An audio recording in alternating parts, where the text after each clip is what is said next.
We here at Just One Man Podcast openly endorse people speaking their truth, being honest and being open. As a result, some of the themes that we discuss may actually be triggering for you, either watching or listening to the podcast, wherever you are. Some of those themes may include suicide, substance abuse, and general mental health problems. And again, these may be triggering. So for that reason, viewer and listener discretion is advised.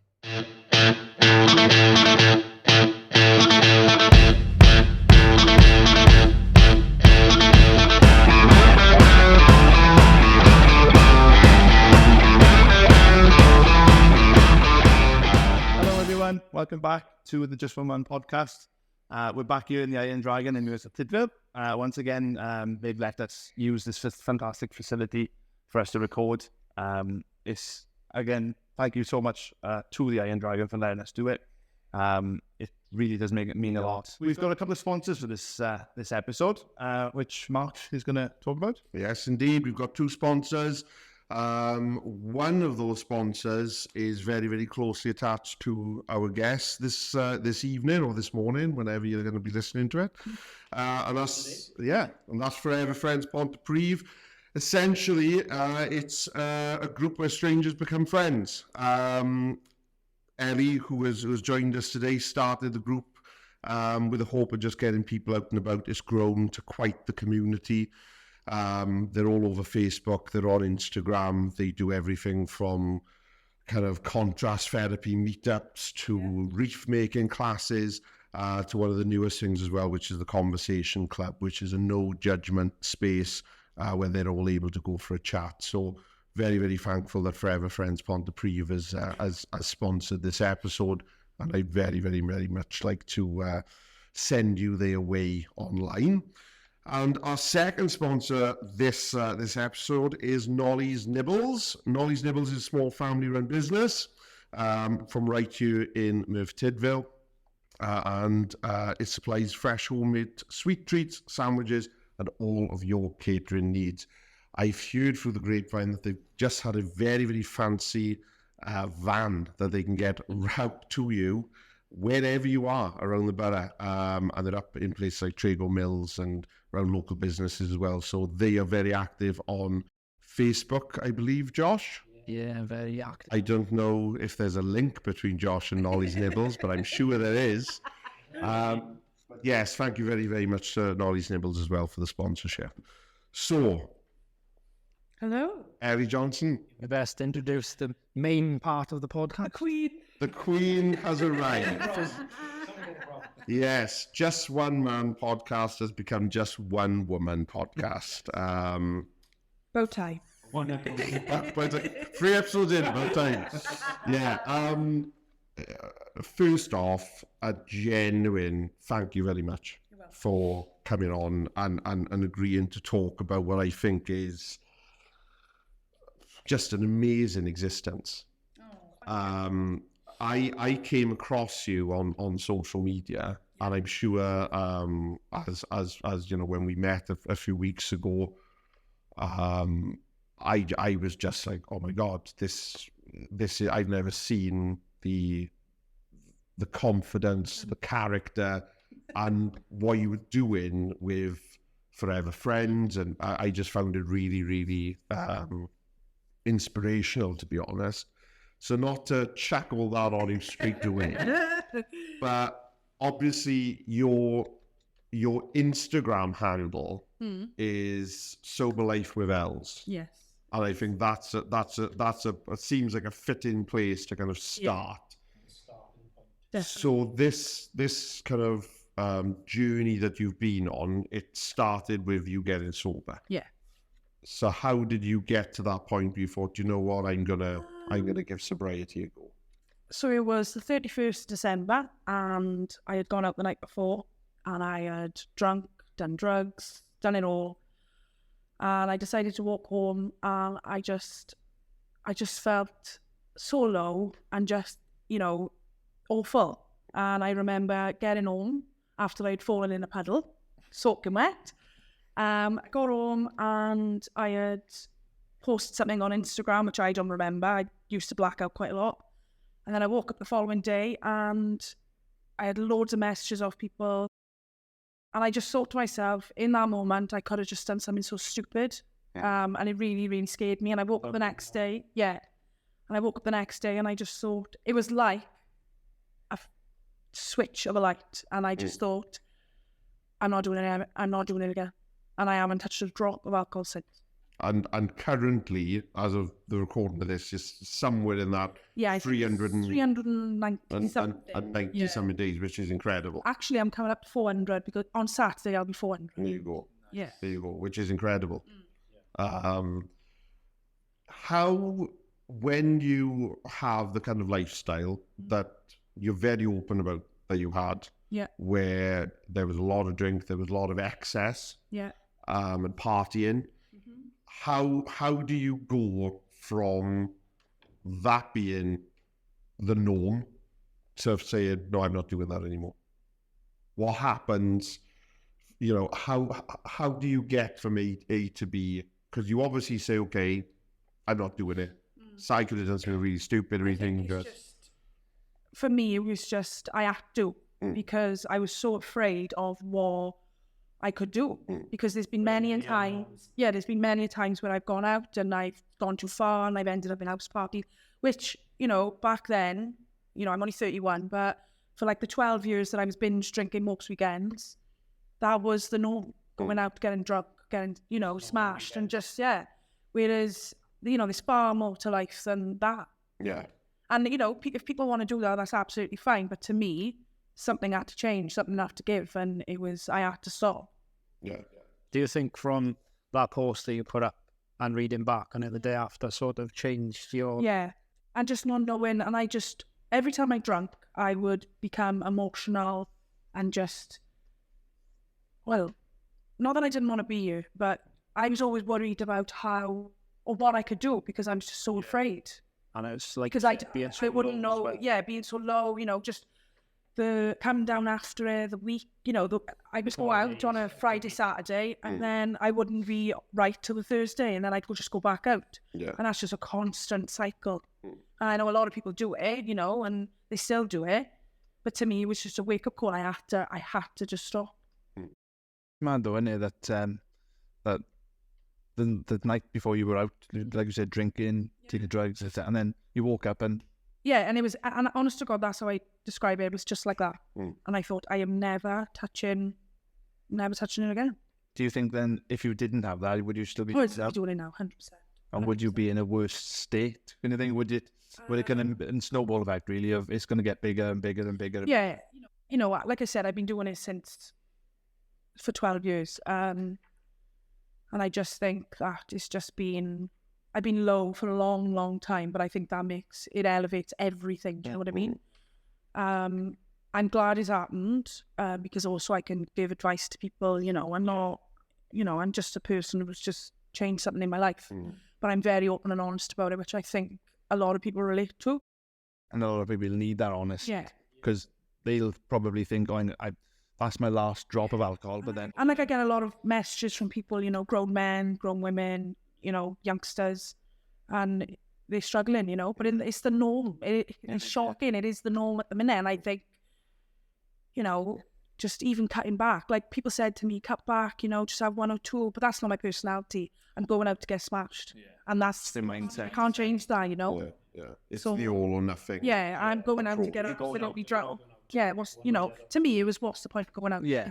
If you're not going to get drunk. You think you were probably at your lowest point when you thought, I got to change?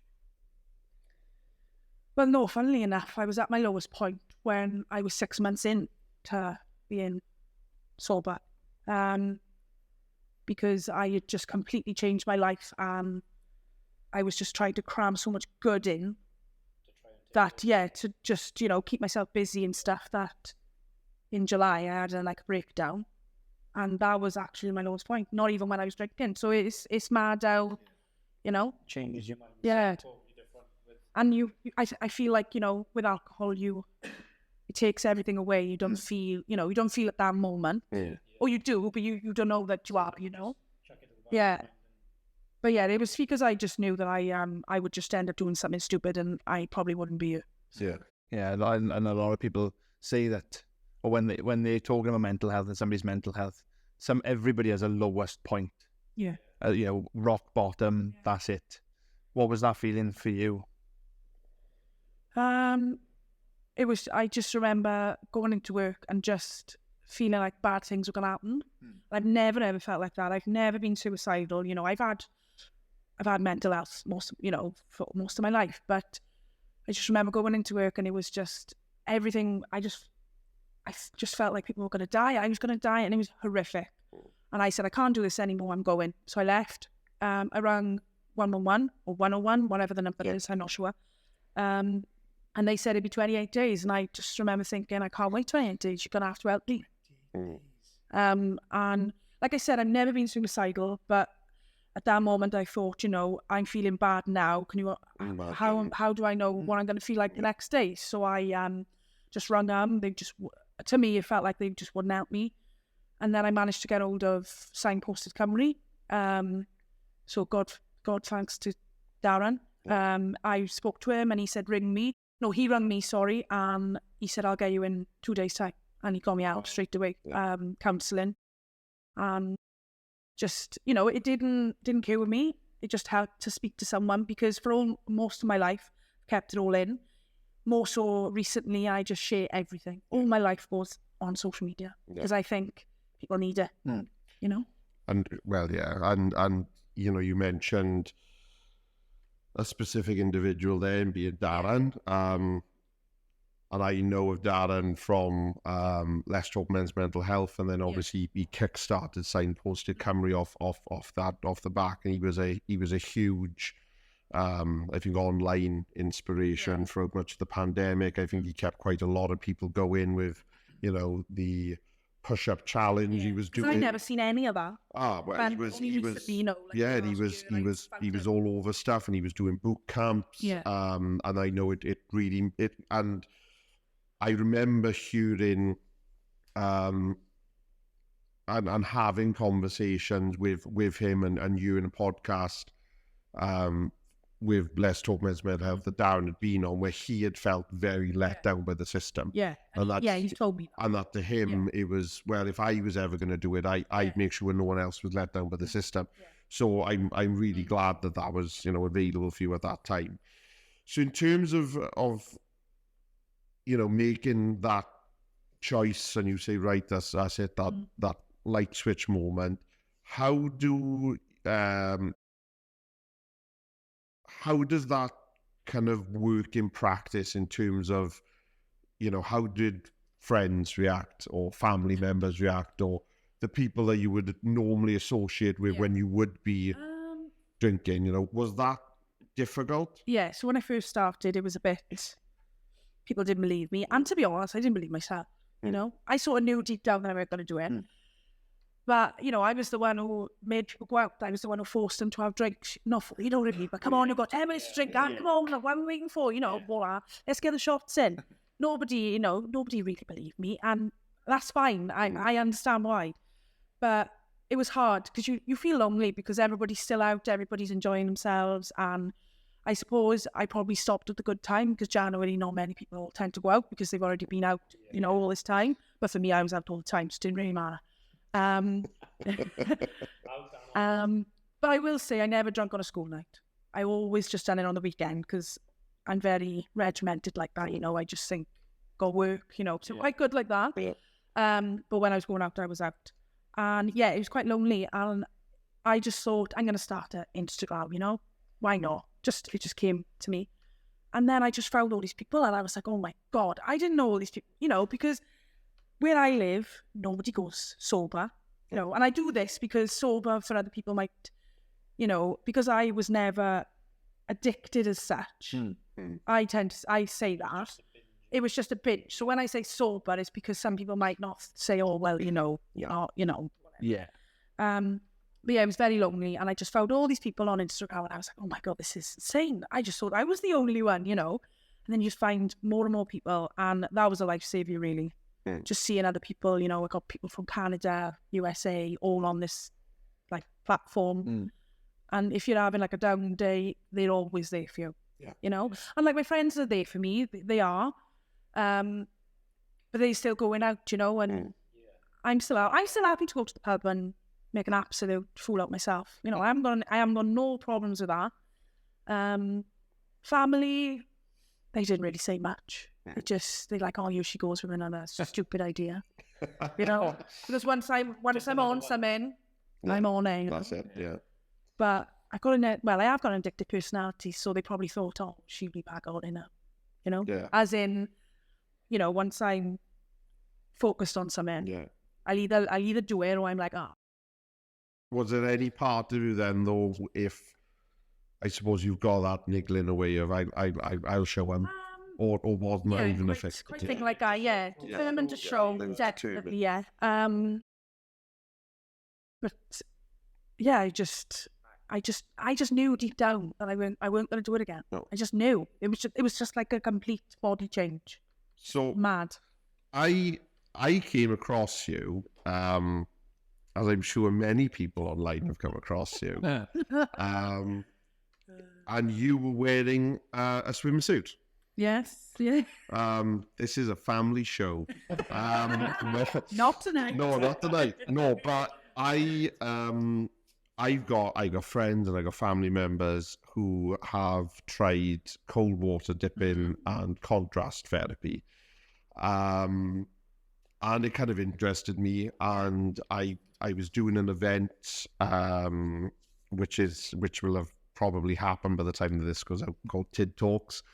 And one of the initial speakers was Luke from Tanaroo over in Blackwood. And I saw the video of everybody out in like freezing cold temperatures and you dancing around with a jukebox. Well, not bad. Yeah. So, construction radio, whatever you want to call it. And I just thought, like, this is what? And then I went through social media and I was just like, this is. I did. I hope I did. If there's any police officers watching, they may have been stalked. But like, how did you find cold water therapy? Love it. Absolutely love it. And I'm so glad Luke has done this thing, Tanaroo. So I started last January. So when I had stopped alcohol, because I was just like, I need to find good things, you know, good things in my life that I could just do, you know. And so I went down to Penarth, and it was freezing. It was in January, it was absolutely freezing.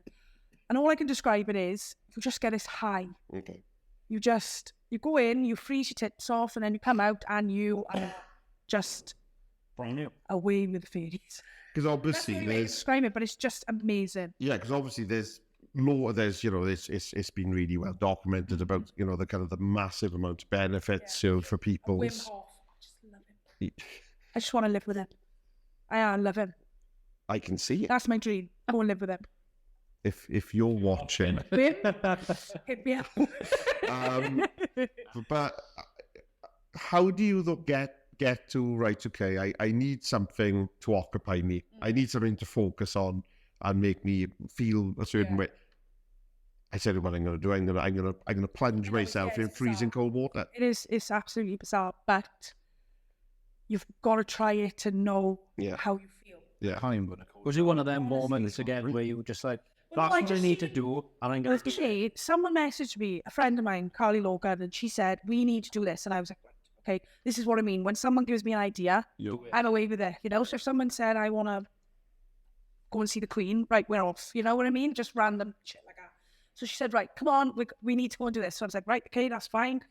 Organised it with Forever Friends. A group of us went down, and I just caught the buzz. Yeah. Because I'm always looking for a high C. Because, you know, I don't know whether I've got ADHD or whatever it is, but I'm always looking for something to give me that thrill. Yeah. So that's where it's come from. And now I just try to do it at least once, twice a month. Whereas lots of people do it like weekly. I wish I could, but you know, I just got too many other things to do. So. And do you prefer, you know, because I've seen that you'll happily go to somewhere like a Tanaroo and do it where it's a purpose-built area, and then I've seen you just rock up, rock up in the TAF or rock up down by a like the ocean. You're not subway waves, everything, yeah. I don't mind, either or. As long as it's quite cold and wet. As long as it's cold and wet. I don't like lakes. Okay. It's got to be flowing water. But then Tanaroo's not, but it's a bit different. Yeah. I don't like the lakes and all. What is there anything about the... I don't know. There's no sharks in them. No. Loch Ness Monster. There's other things in there. Like flowing water. Flowing water's a bit different today. Opposed to the sea. You know, I like the sea. Sea's good. I love the sea.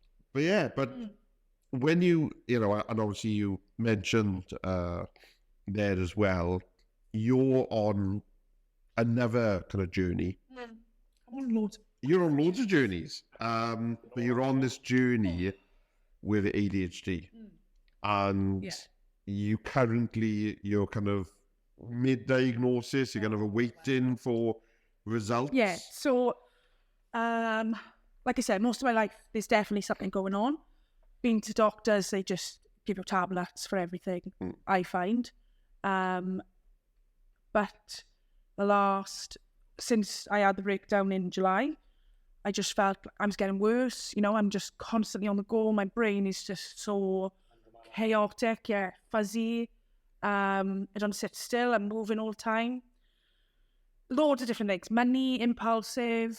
You know, I'll decide, I want to go cold swimming within like 5 seconds, and then I'm gone. Or I'll be like, I want to go, and then I'll be like, no, I'm going. Constant, you know, you're battling yourself all the time.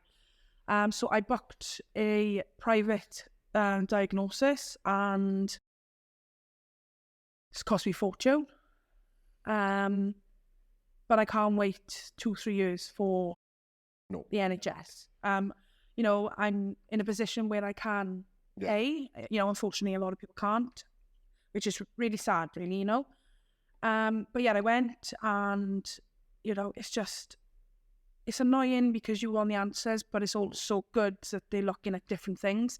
So it could be ADHD, it could be a mood disorder, it could be, you know, I don't know. But I'm going to find out in March now. So I've got another appointment to go. So when finally the day comes, then that you find out, yes, yay on it. If it comes back as a positive, and then you do have ADHD, is that going to change you in any way, or? Well, originally, I was like, I'd be glad to know. But I've been on this other journey. God, it's all going on. Like a spiritual journey now, where I'm not talking to the dead, but I'm, you know, like doing like breath work and like going to like ecstatic dance and different things, you know, like just doing things like that. And so I got on like this sort of journey now where I'm a bit like, what will be, will be. So I've sort of changed my mind a little bit, because when I first went, I was like, I want tablets. I want to be, you know, a bit more calmer and stuff. But I've spoken to someone, and they said to me, don't be a victim of it, you know, which I think is really powerful, you know. 100%. Change your personality. Yeah, you are who you are, you know. If you are really chaotic, but you can do things that other people can't. You know, like I can organise 5 events in one go. Yeah, and I think like other people can't. Like you said, it might be ADHD, and you know you're always on the go, and your mind's always 100 mile an hour, but you can still organise what you need to. Yeah, exactly. You know, I'm still really good at achievements you've got within. Yeah. You know, you've got all these things going on, but yeah, and it takes a lot. And I think it's draining. It is, but like I said, I can do a lot of things that other people can't, and I got to remember that. So I was like, I do want medication, but I'll see how I go. You know, I'm gonna if I do get diagnosed with it, I've known all along, but I'm really frustrated with the fact that all these years I've just been sort of palmed off, or just have these antidepressants, or, you know, have these, have that, when it should have been look at the root cause, you know, from the start, because it's been so long now. I think, like you saying about the medication side of it as well, I think sort of, you know, it might change you as a person, but without having medication, you're still you, still doing what you can, and still showing others you can still be where. More like this instead of like this. Yeah. You know, I'm always going to be me. I'm always going to be mad. Do you think not knowing, like, sort of Yeah, I like to know. Is I like to know what's going on. playing on your mind as well? Yeah, so as soon as I get answers, I think I'll be right. Okay, I know where I go now, You know where you're going. and now I'm all right. I'm all right, but I just need answers. Yeah. And that's my. Yeah. I understand it, I Russ. just need It's to just know what it is. it's just that extra layer of Like I understanding. always say, I want a book, a Bible of why is Ellie like this. Maybe I'll do one in the future. But then the ADHD, I'm doing that ADHD because when we were all in school, Yeah. it was it wasn't mentioned, was it really? There was nothing, because I don't think it existed, but nobody knew about it. Yeah. And that's what I was going to say is, what do you think if somebody come on to you and go, oh, that's just behaviour, that's just bad behaviour, and somebody not knowing about the actual disorder, and then just going, no, when we were kids, or it's just somebody just not paying attention, just being naughty, destructive kind of thing. What would you say to somebody that's It's when I was going, I wasn't like that. I feel like it's been I sort think of it's different with brought kids on. as well. yeah. I feel like since I gave up alcohol, I feel like it's sort of been it's come out more. Yeah. Do you think you've noticed it more? Yeah, maybe because I've just been masking for so long. Yeah. I think, but if someone, like, my nephew's definitely got ADHD. He's going through the NHS, but even for kids, it's so, we're not naughty. They're just different. Yeah, They're not all different in our own ways, but kids are just, But yeah, but they don't kids know are kids. how to express themselves. Yeah, So, what when you you're growing up, it's hard. Yeah, and I think that especially when you're young, and we spoke about it, on the first episode. Yeah. With our very own incredible self. We're still We're still waiting on t-shirts. Still waiting on t-shirts. Yeah, at least he got his. He's got the right t-shirt on this week. But how like labels Yeah. and how definitions can start Trend. trend, and even Yeah. really things that were like, now that I look back, you're like, what was that about? Yeah. Like, I remember there being a thing when I was a kid that you were dissuaded from drinking red pop. Because red pop made you crazy. It's about labels, and it's about putting kind of tags on people. Yeah. And it can be really dangerous. Talking about dangerous, Oh, the juicy bit. trolls. Oh, I love You've One's a funny coloured ale. well, some of them maybe, I do. but most of them, if you're watching, and some of you will be, Oh, 100%. you're probably got a display photo that's, I don't know, a flower or a building or something like that, because it's never normally you that's actually there. So hiding behind something. Can I just say, I think how you handle yourself online is phenomenal. Fucking great. For those who aren't sure kind of what we're talking about, Ellie has been the target of complete strangers, online trolls, who say horrifically awful things on your social media posts, looking for that bite, which then you happily give them. Oh, 100%. My favourite part of the day. How do you kind of segregate kind of a troll from something that genuinely hurts? Or are there times where No, never. what they say? Anything people say does not hurt me. How do you get to that?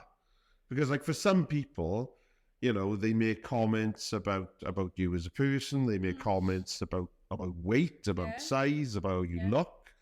How do you kind of filter that so that it's like water off a duck's back? When I was growing up, I just thought everybody was talking about me. I went through a little bit of bullying when I was going out.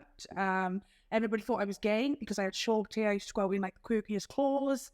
And it really affected me, really, really did. I didn't want to go out. I've had drinks tipped over me because I told them that I weren't gay. For some reason, they thought I was. I don't know. And there's nothing wrong with that at all, Even if I was, it don't matter. And I just went through a lot of that, a lot of shit. And now I it just doesn't affect me. It just doesn't, I don't care what people think about me. That's way to be. You know, they say about my weight, they call me Gloria of Madagascar, which I think is hilarious. Because I am going to buy a hippo outfit, and I am going to wear it, and I am going to dance around a pool like that. So please watch. Yes, please watch that one. But yeah, I just don't. TikTok. Yeah, I just don't care. Well, that leads me on quite nice actually, because we were asking for questions. We have had quite a few actually in the end. It took a bit of dragging, but you give it in the end. And this one's actually off my wife. It's off Abby, who obviously you met a few weeks ago, and I'm going to read it word for word. So she says, "Have you always had a fuck the world, this is me, I don't care what others think attitude? If not, what was the difference maker?" So have you always had that? Do you know what? So when I was growing up, I was very much, just, I was a bit of a shell of myself. But then, so what happened? I just over the years just thought, you know what, fuck them. I don't care anymore. And especially people who don't know me, strangers who hide behind stupid little profiles. And the thing is, when these people comment, I purposely go on their profile to see if they are real. Yeah. It's just very, you know if someone's real or not. Yeah. I search through them. I'm very good at investigating. All my friends ask me to do it, so I'm like, yeah, I'm in. And I just comment something back that they've put on their profile. Yeah. So one guy commented something stupid. A last comment I had was, "I look like a kebab." And I was like, well, I'm the best looking kebab I've ever seen. So, and he put something on a comment about losing his job. So I just retaliated with something like, well, maybe you should take up professional trolling.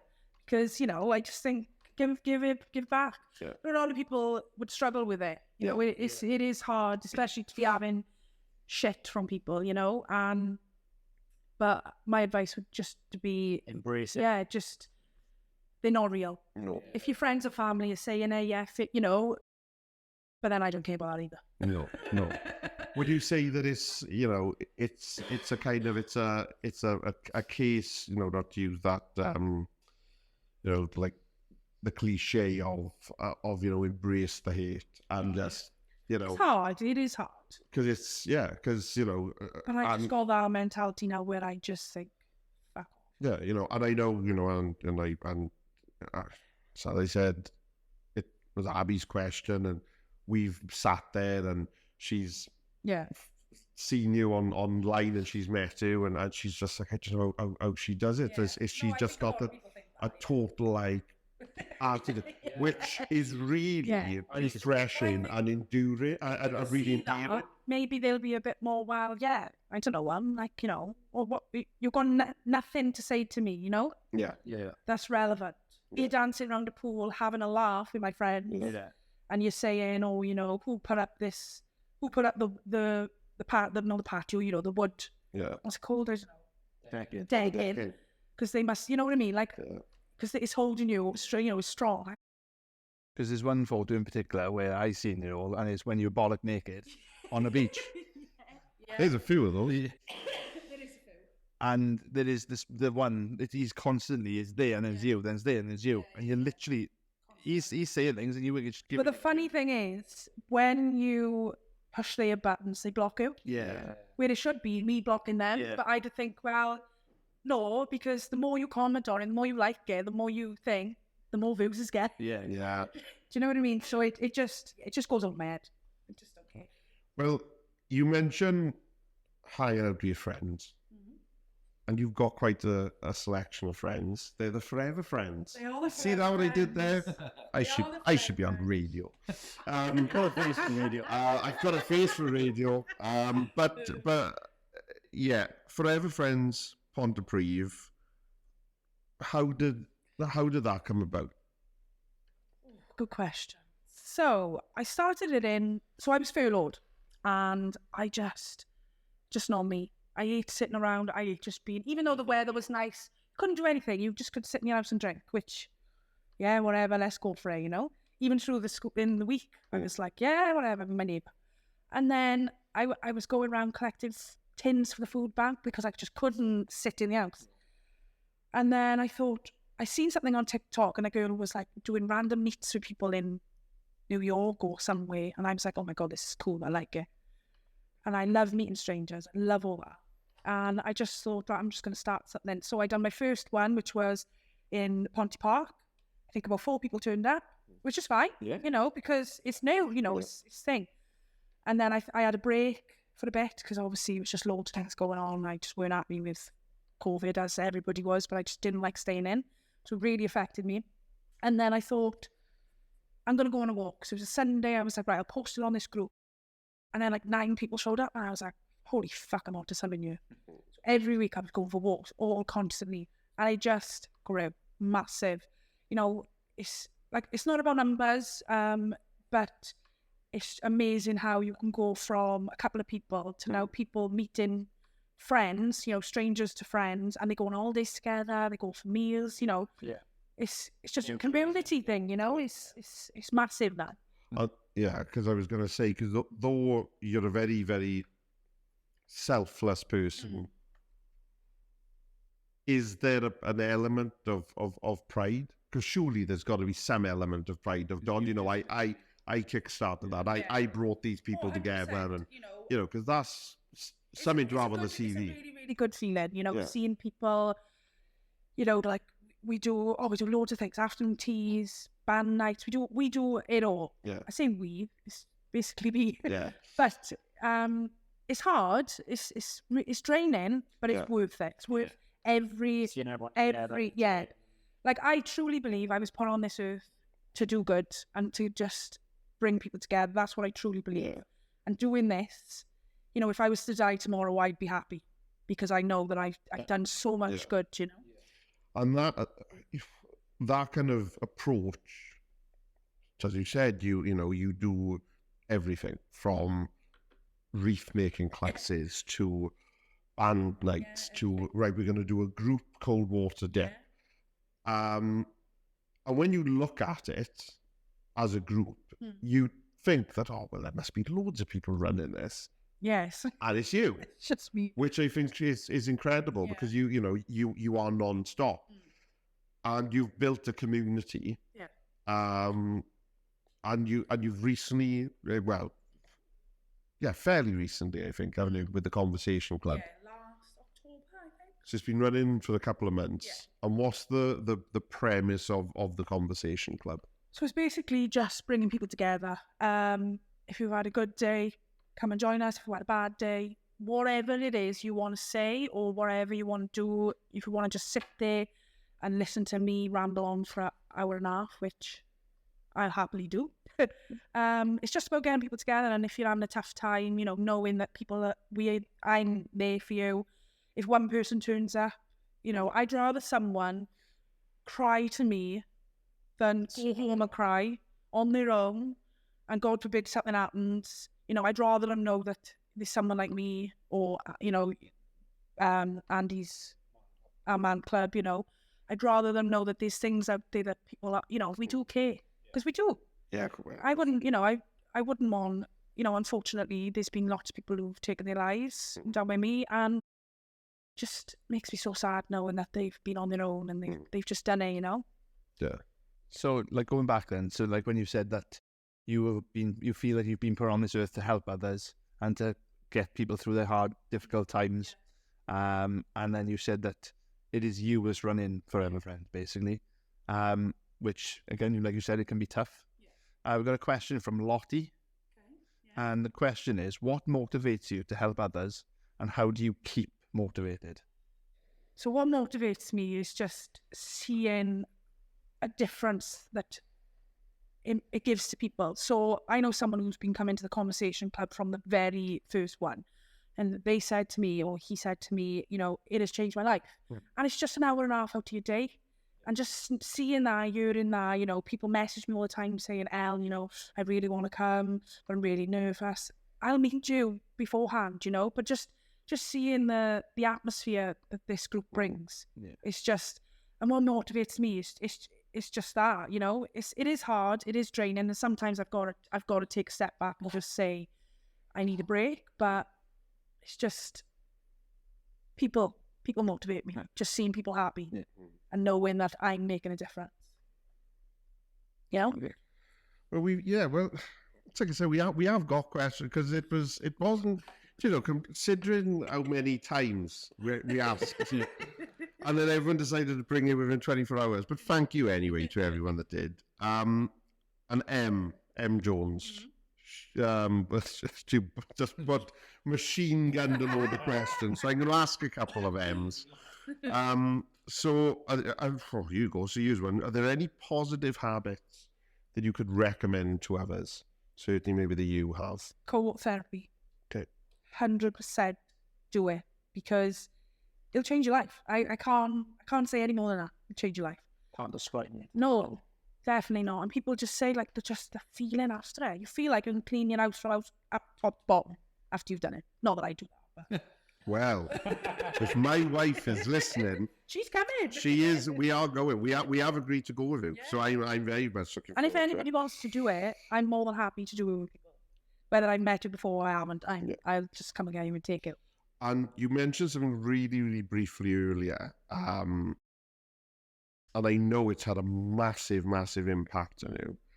Because I think it's fair to say that you've been kind of a bit up and down. The weeks you've had a few tough days and a lot going on, and you went to a static dance. I did, yeah.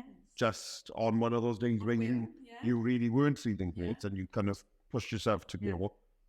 What's that about for people that aren't familiar with a static dance? Basically, you just dance in a room, sober, completely sober, to music, and you just. I think you and three should come. I really think you should. He does dance. He definitely does dance. You just... He holds a wall up. I do. You just... Basically just dance in a room full of sober people. And it's... That's really like liberating. Yeah, it's just bizarre. Yeah. Because nobody cares. Nobody's looking at you. You know, you just literally just dance. Yeah. It's bizarre. And I know as well you've done a lot of like the breathwork stuff. Yeah, I do a lot of breathwork. It's changed my life. And I was going to say, because I know that you've done quite a bit via Forever Friends as well with her. Yeah. So what type of services does she offer? So she's called Reset with Roots, and she does breathwork, therapeutic breathwork, where you release all trauma and different things.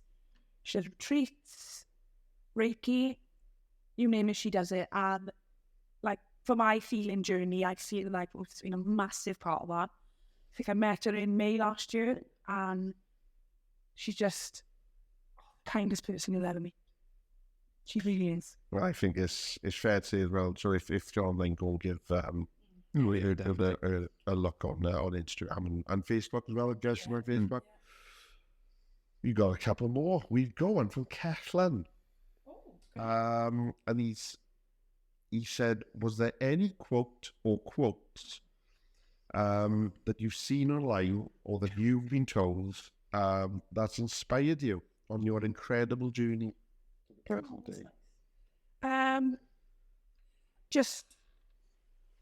is hard.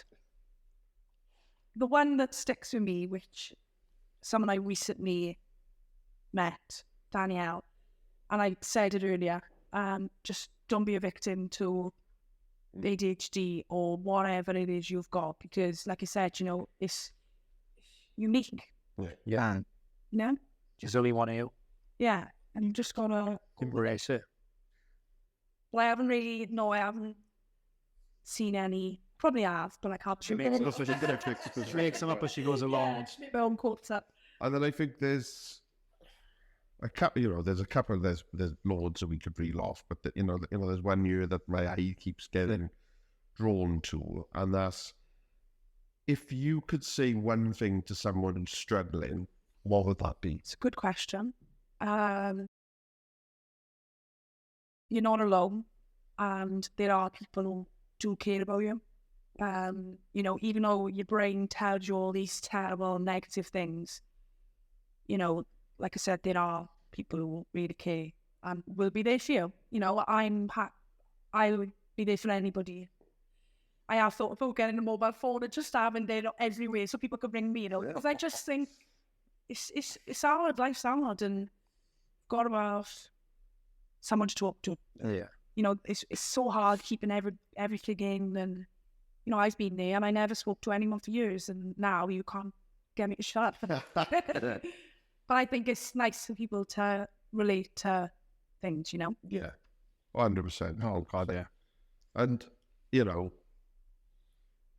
obviously mental health, which is a huge array of different things. Obviously our kind of background, I suppose, started in men's mental health and men's. What's your kind of overarching, I suppose, your opinion on men's mental health and how it's handled, and how men in general deal with their mental health? Men in general, I think, in your experience, they just don't want to talk. I got people who come to me and they're afraid, I think, to just be real. And I just think, you know, if you want to cry, cry. And I'm the world's worst for that, because every time I cry, and this is not for anybody else, I feel weak. That's my personal thing, you know. And I think it's got to be even harder for them. It's harder for everybody. It really is. It's hard for everybody who goes through mental health and stuff. But yeah, I think they really struggle, really. And it's nice to know that obviously there's one going to be in Ponty, and there's one where's the one that you do? Merth Football Club. Merth, you know, so it's nice that it popping up everywhere and people can go. Yeah. So, I just think mental health in general it's not good enough. Yeah. I think there needs to be more funding. You know, like I said, 28 days for me to get out, which is It's a long time. You know, and I can't imagine if someone was on the edge of suicide had that call. Yeah. God forbid what would happen to him, you know? Yeah. It's shocking. I was trying to touch on something. It might be totally different or wrong, sorry. But didn't you have a gambling addiction? I did, yeah. You did? Yeah. I just wanted to touch on that as well. Only because, I don't know, it's again, an addiction that's very rarely talked about. Yeah. You know, you got your alcoholism and you got your drugs, etc. But I'd agree with that. And I'd also say as well, to make it quite unique, is you don't hear of many female gambling addicts. No. The gambling is always like underlaid as, it's nothing real. It's just, I like to put a bet on you. Yeah. But then, never really spoken about with anyone, to be honest. Yeah. No, I don't exactly. see you spoken about quite No. No, you don't. at all, really. So it was about a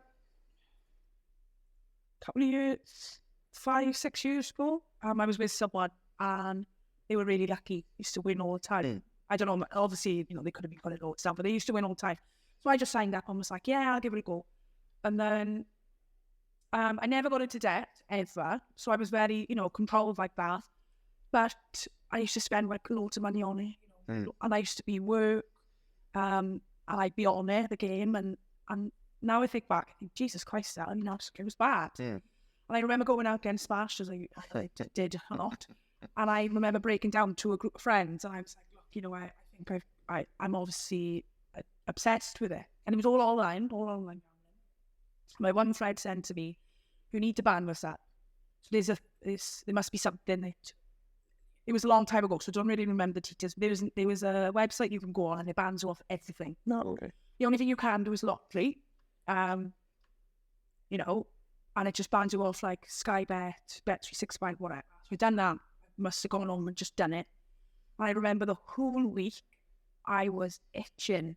You know, so obviously there was an addiction. With alcohol, I was never itching. No. It was gone, right. You know? But I remember gambling and I remember thinking, I was trying to sign up to all like Spanish ones or like, you know, just because I needed to play the game. Yeah.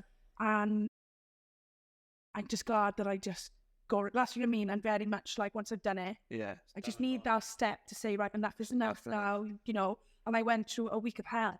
You know, I signed up to everything. And like you said, it's so easy. It is so easy to, you know, and I know lots of men, loads of men who are addicted.